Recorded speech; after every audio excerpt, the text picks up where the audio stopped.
Welcome to Storytime with Gina and Zena. Hi, I'm ZBexx, I'm Covert Go Gina. and today we are going to continue jumping into Wilds of Eldraine, Episode 3, Two Great Banquets by K. Arsenal Rivera. I'm coming to you today as Rowan Kenrith. It's a good thing you did because that's actually where we start today. Perfect. Well, take us away, Gina. We start with a letter from Will to his sister Rowan that she reads while having a drink in a tavern. Rowan, feels like you're all full of girly emotions right now, and I don't know how to handle that. But I'd like to try. We're family. Please come home. Will. Perfect summary. He really doesn't understand what's going on in her head. He cares, but he does not know what to do to help her and doesn't really understand what's going on. After considering a response, Rowan hands a blank page back to the messenger and says, "Just tell him to come find me." Rowan rides her horse over dangerous terrain, but she doesn't care. She's in a mood. And she reaches the gates of Castle Ardenvale, which is surrounded by the violet swirl mist of the wicked slumber. So she takes a subtle approach to entering and shoots a giant lightning bolt to make a hole in the gate, and then just kind of steps through and dusts herself off. That's the way you go now that you have your newfound powers. And after she does that, she starts encountering her former friends, but not in the way she would expect.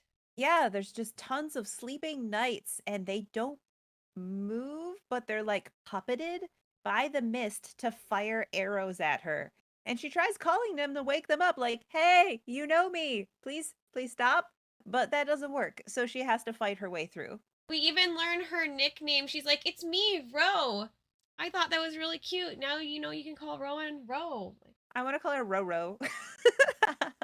She sees two old friends, Sir Saxon and Sir Joshua the Beast Tamer, which are great names, and they're besties, but they attack her with a bone axe and warhammer.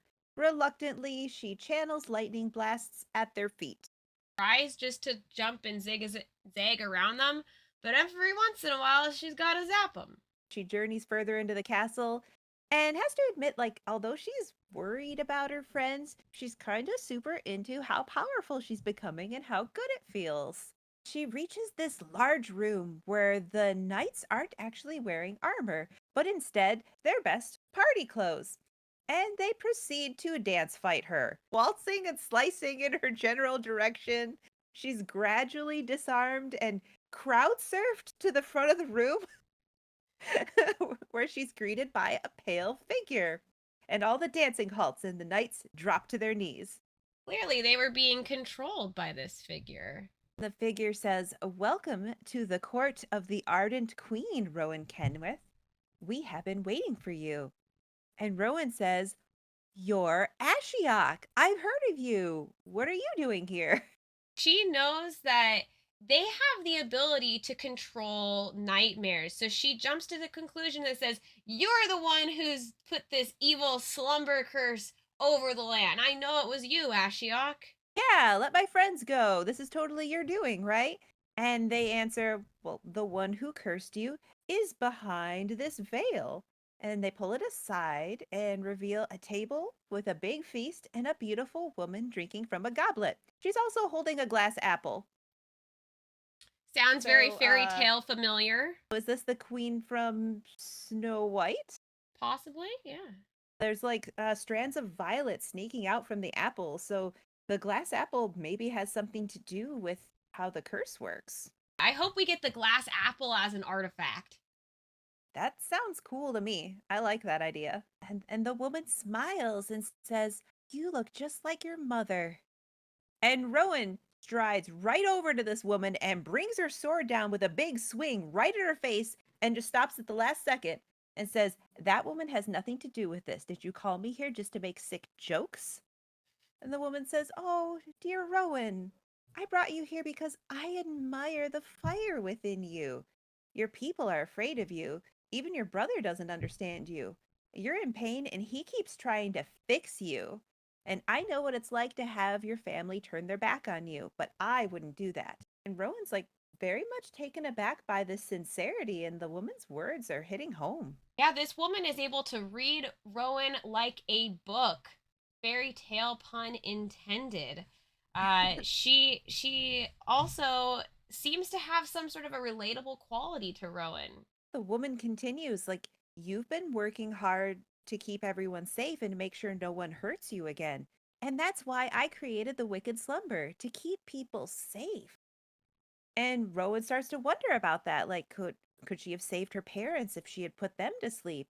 And then she blinks and sees her parents standing right in front of her, just beaming and proud, just like before. And she rushes to their arms and they fade away. And the woman says, "Oh, it felt real, didn't it?" And Rowan audibly whimpers. It's not the whimper of a knight. It's not the whimper of a woman. It's the whimper of a little girl. That got me. That was such a gut punch. Rowan realizes this woman must have sent her the first vision of her parents. And she says, "You said I looked like my mother, but you didn't mean Lyndon. That woman, she was going to drink our blood. Lyndon was right to save you, but you still have magic blood and you could use it for good." And Rowan kind of wonders has if her difficulty with controlling her powers has always been about having this witch's blood. And the dream that she's been having with her parents, she can't remember the last time she was that happy. They're basically meeting Rowan's aunt because Will and Rowan were born from a witch. The woman says all the dreamers are experiencing the same thing. Whatever they've lost is returned to them. So they have no worries, no fears, and I can give an escape to those who seek it. Rowan is a little sus though, she says, but it's like not like it's their choice. And Rowan's like, but I want to keep the realm safe. I want to lead. I want power. And power can drive off threats, secure your future, and endure any challenge. No one respects your brother, and they fear you. And I know your potential, and I can be there for you the way I never was for my sister. Rowan really starts thinking about this, keeping her whole kingdom happy in this like eternal sleep with that feeling she just felt. She could keep everybody safe. That sounds pretty awesome. Isn't keeping people happy the kindest thing she could possibly do? She wonders. With an army of sleepers, they really could unite the realm in a way that her brother never could. Rowan, with this realization, is bold enough to ask the woman if it's something that can be taught to her, and also if she can planeswalk again. Is that possible? Ashiette's like, no, like the spark is gone for you and like a lot of other people. Like that's off the table. But her auntie says, the rest will be my pleasure. And every ruler needs an heir. And introduces herself as Eriette and welcomes Rowan home with big open arms. And Rowan accepts this hug and like lays her head on her aunt's shoulder and she relaxes for the first time in months. I feel like this is just that really nurturing motherly moment. It's kind of creepy because I feel like this is a witch and she's bad news, but also super excited because Eriette is the image that we've been seeing on all of this Wilds of Eldraine stuff ever since we were at MagicCon Minneapolis and it got revealed. And maybe we'll get something like Ariette's Blessing or something because as you mentioned this apple, maybe that's like that could also be some type of spell you can cast. Now we go back to our young heroes. Ruby and Kellen are halfway up a beanstalk. Peter couldn't come with them, but he gave them his life savings so they could hire a guide, a blue-skinned expert climber named Troyan. Kellen and Ruby haven't exactly trained for this, so they complain a lot. Being a hero isn't all it's cracked up to be. Troyan gives them 2 vials he's been saving. He's got frogification potions just on hand. He was saving them for a good time, but he's like, well, I guess y'all did pay me. And y'all really suck at climbing. Yeah. Kellen downs it, kind of gets frogified. Ruby's like, I am not drinking that. I'll just ride piggyback on you and you do a big old jump. So he does. Kellen leaps into the sky and bubbles of swamp water spring from his feet, propelling them higher and higher. And he ribbits. I can only imagine if you've had some sort of enchanted potion and you're just doing frog things, a ribbit would come out of you and you'd like almost like a burp. Like, where did that come from? Kellen lands face first, and Ruby is fine. And they marvel at how big the castle is. It takes them more than an hour just to get across the giant flagstones of the courtyard. The ground quakes under their feet and they realize it's rhythmic and the giants are awake and waltzing. Kellen is so young here. He doesn't even know what waltzing is. It would have been nice if he had learned because they have to try and get across the dance floor without being stepped on, and he's doing a really bad job anticipating where their feet are going to go. This is going to be one tough sneak in. They try to figure out where a mirror you could talk to would be and decide, oh, probably a bedroom. They find some stairs and use some rope, and they're trying to slowly climb up stair by stair. And halfway up, they encounter a giant goose.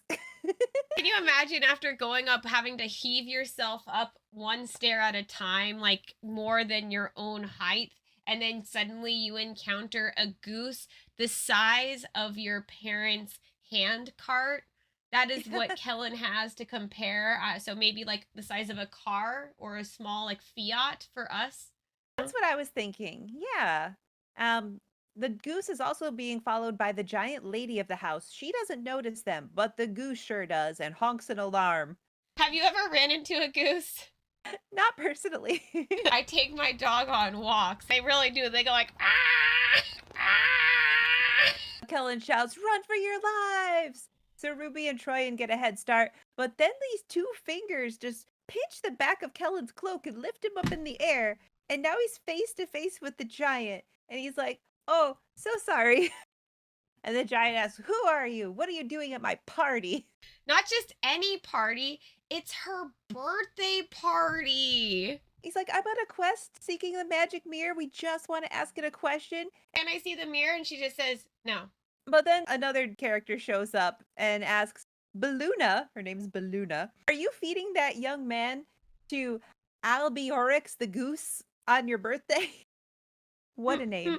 Like, you can't be that in need of golden eggs. And we see a tipsy man about half Baluna's size with like a bushy green beard that might be made of plants, and he's wearing a crown. So he's maybe like a king of giants. This is Lord Yorvo, right? I don't know. Yorvo, Lord of Garenbrig, was a giant noble that we met the first time around in Eldraine, and he does have quite the bushy beard. But he is the one that convinces Baluna. They're so small. They're not interrupting your party. Also, what if I make them guests? Then they're not intruders any longer. Baluna's like, "They're going to steal my mirror." And the king's like, "How? Like, the three of them together wouldn't even be able to move it. Baluna, please take them to the mirror and stop being weird about it." So she abides. They're placed in front of the mirror, and Kellen asks, "Oh, great mirror, where can I find the witch Hilda?" And nothing happens. It doesn't do it for free. You have to tell it something it hasn't heard before. So Troyan becomes useful and says, "My name is Troyan, and I wasn't born here in Eldraine." That was good enough, apparently, because then the mirror starts doing magical stuff. We see an ice castle on a rocky cliff.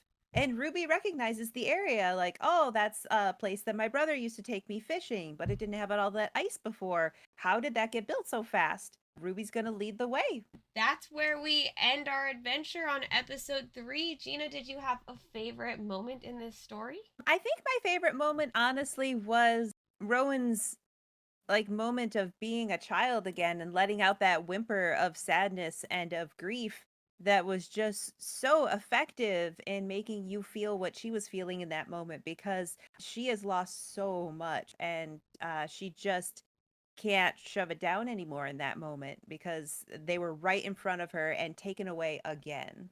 What about you? What was your favorite moment from the story? My favorite moment of this story, I connect a lot with Kellen. He's so confident with what Troyan suggests, and his advice to Ruby is he holds up a vial and says, "Hey, he's got frogification in a bottle. I think we can trust him on this one."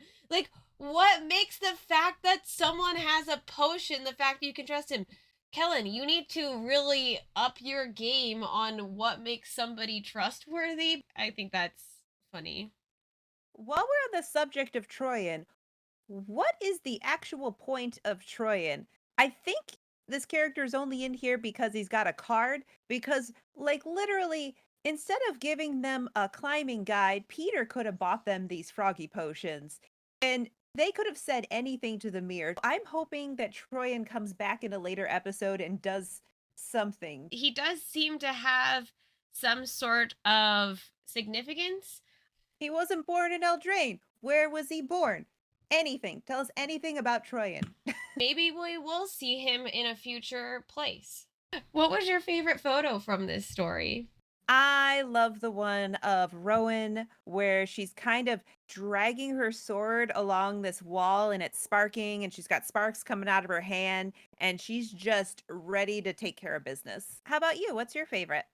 I love this photo of climbing the beanstalk. This photo really transports me. I hope we get some lands that have a similar scape in the background and maybe some, instead of trees on forests, maybe some beanstalks. Ruby's in this. And Troyan. Troyan gets art. This is clearly Jack and the Beanstalk. And we've got a goose that lays golden eggs. And there's a really big call out about the golden egg laying goose. It is implied that golden eggs are made from geese eating humans. Because, because Yorvo, when he encounters her on her birthday, he says, "You aren't planning to feed any small folk to your goose on your birthday, are you? You can't be in that need of golden eggs." So there you have it, my friends. Feeding small folk to a giant geese is how golden eggs are made. Golden eggs have a cost. This gives a whole new meaning to food and our gilded goose from the first set of Throne of Eldraine. Well, grab your snacks. Make sure to tune your podcasts to Storytime with Gina and Zena because we are available anywhere you can listen to podcasts. And we can't wait to be eating up what's coming in episode 4.